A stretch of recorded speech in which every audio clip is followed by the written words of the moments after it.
Hello students, welcome again in our YouTube channel Prime Science. Students, in this video we are going to explain worksheet 33 which is related to chapter 8 motion. Students, today's main topic of discussion is graphical representation of velocity time graph. Students, before going through this video, please subscribe our YouTube channel Prime Science. Students, आइए समझते हैं किस तरह से हम velocity time graph का use करके किसी भी ऑब्जेक्ट की डिस्टेंस को निकाल सकते हैं। जैसे हमने पिछले वीडियो में पढ़ा, हम डिस्टेंस टाइम ग्राफ के यूज से किसी ऑब्जेक्ट की स्पीड को कैलकुलेट कर सकते हैं। ऐसे ही हम वेलोसिटी टाइम ग्राफ की हेल्प से किसी ऑब्जेक्ट के डिस्टेंस या डिस्प्लेसमेंट ट्रेवल्ड को भी कैलकुलेट कर सकते हैं। Velocity time graph always represents acceleration of an object. जो वेलोसिटी टाइम ग्राफ में स्लोप बनता है, ये स्लोप एक्सेलरेशन को शो करता है। In velocity time graph Y axis show velocity and time X axis shows time. हम यहाँ पर टाइम को रखते हैं, इधर वेलोसिटी को रखते हैं। हमें जिस भी पर्टिकुलर टाइम में किसी ऑब्जेक्ट की डिस्टेंस निकालनी है, हम उसे टाइम एक्सिस पे नोट करते हैं और वहाँ से दो लाइन हम इस स्लोप की तरफ ड्रॉ करते हैं। अब हम देखेंगे हमारे पास ए, बी, सी और डी, ये एक रेक्टेंगल बन गया है। इस एरिया का यदि हम एरिया कैलकुलेट करें, ए बी सी डी का यदि हम एरिया कैलकुलेट करें, तो this area will be equal to the magnitude of displacement. जो भी यहाँ से हमारा इस रेक्टेंगल का एरिया निकलेगा, वह इस ऑब्जेक्ट के द्वारा जो डिस्प्लेसमेंट ट्रेवल की गई है, डिस्टेंस ट्रेवल की गई है, उसके मैग्नीट्यूड के इक्वल होगा। Different conditions of acceleration of an object. किसी ऑब्जेक्ट की डिफरेंट एक्सेलरेशंस हो सकती हैं, वो डिपेंड करता है उसकी मोशन के टाइप पे। जैसे यदि हम यूनिफॉर्म एक्सेलरेशन की बात करें, तो there will be a straight line graph. Velocity time graph of uniform acceleration or accelerated motion, it will be straight line graph. But in case of retardation acceleration, retardation के case में downward slope बनती है, नीचे की तरफ straight line बनेगी but downward बनेगी। और नॉन यूनिफॉर्म एक्सेलरेशन है, तो इस केस में हमें इस तरह से जिगजैग या इस तरह से जे शेप्ड कर्व शेप ग्राफ बनता है।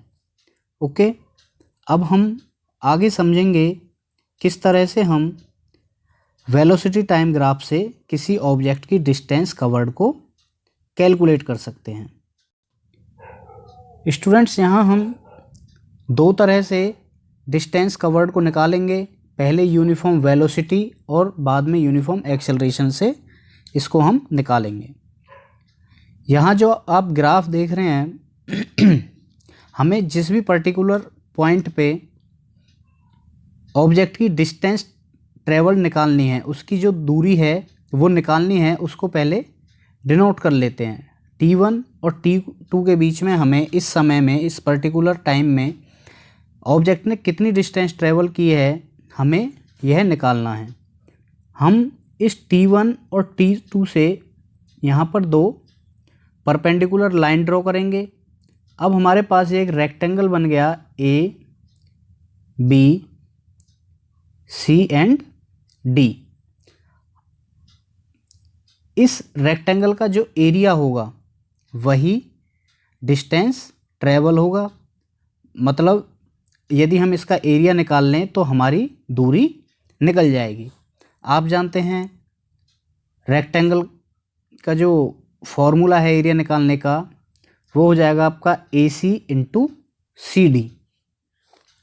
AC की वैल्यू हम यहाँ से देख सकते हैं 40 है, इनटू CD की वैल्यू यहाँ पर 4 माइनस 1.2, यहाँ पर ये यहाँ से यहाँ तक 1.2 है तो 1.2 माइनस कर देंगे तो आएगा 2.8, तो 112 किलोमीटर्स हमारी डिस्टेंस ट्रेवल इस ऑब्जेक्ट के द्वारा आ जाएगी। ये था पहला केस जहाँ यूनिफॉर्म वेलोसिटी है, जहाँ पे कोई एक्सेलरेशन या रिटार्डेशन नहीं है। अब नेक्स्ट हम समझेंगे जब जो ऑब्जेक्ट है वह यूनिफॉर्म एक्सेलरेशन के साथ मूव करता है। यहाँ पे देखेंगे हम, ये जो स्लोप है ये यूनिफॉर्म एक्सेलरेशन का स्लोप है। इसके नीचे हमें T1 और T2 के बीच में जो दूरी निकालनी है ऑब्जेक्ट की, इससे हमने ये दो परपेंडिकुलर लाइन ड्रॉ की तो हमारे पास एक ट्रेपेजियम बना A, B, C, D और E।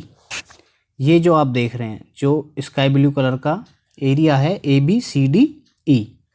अब इस ABCDE का यदि हम एरिया निकालें तो एक तो सीधा ट्रेपेजियम का एरिया का फॉर्मूला हम यूज कर सकते हैं, दूसरा हम इसे ABCD रेक्टेंगल का फॉर्मूला एरिया निकाल लें, और एक ट्रायंगल का ADE इसका एरिया निकाल के इन दोनों को प्लस कर देंगे। जो एरिया निकलेगा वह हमारी total distance travel by this object निकल जाएगी। यहाँ पर हम इनकी वैल्यूज पुट करेंगे। पहले हमने रेक्टेंगल ABCD का और ट्रायंगल ADE का एरिया निकाल लेंगे। रेक्टेंगल का एरिया 144 और ट्रायंगल का 72, इन दोनों को प्लस किया तो 216 metre. This is distance travel by this object. तो इस तरह से हम आसानी से यह जो डिस्टेंस ट्रेवल है वो कैलकुलेट कर सकते हैं। हमें यहाँ पर बस केवल जो भी अंडर एरिया है उस टाइम और वेलोसिटी ग्राफ में उसका एरिया निकालना है, उस एरिया से ही हम डिस्टेंस का पता लगा सकते हैं। आइए देखते हैं first question. If velocity time graph of an object is a straight line parallel to X axis what will be its acceleration, like that.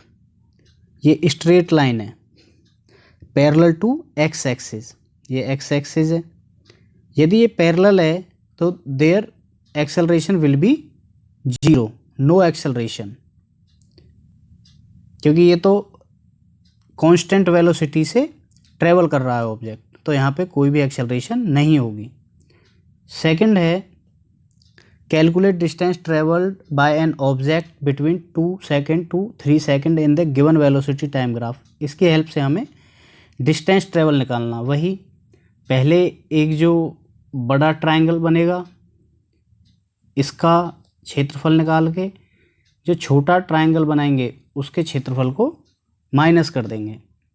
देखो कैसे, इसका वही फॉर्मूला 1/2 इंटू 3 इंटू 12 6 18 मीटर आ जाएगा आपका एरिया बड़े ट्रायंगल का, और छोटे वाले का आ जाएगा 1/2 into 2 into 8 metre.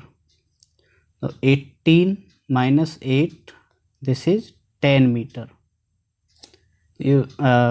2 second to 3 second it will cover 10 meter. Next question is which physical quantity is represented by the slope of velocity time graph? It is acceleration. Last है draw velocity time graph for accelerated motion and retardation motion. Acceleration motion upward straight line and in retardation motion downward straight line. Students, यह थी हमारी आज की worksheet जिसको हमने इस video के हेल्प से समझा है। यदि यह वीडियो आपको हेल्पफुल लग रहा है तो हमारी इस वीडियो को लाइक करें, अपने फ्रेंड्स के साथ शेयर करें और हमारे इस यूट्यूब चैनल प्राइम साइंस को सब्सक्राइब कर लें। Thank you.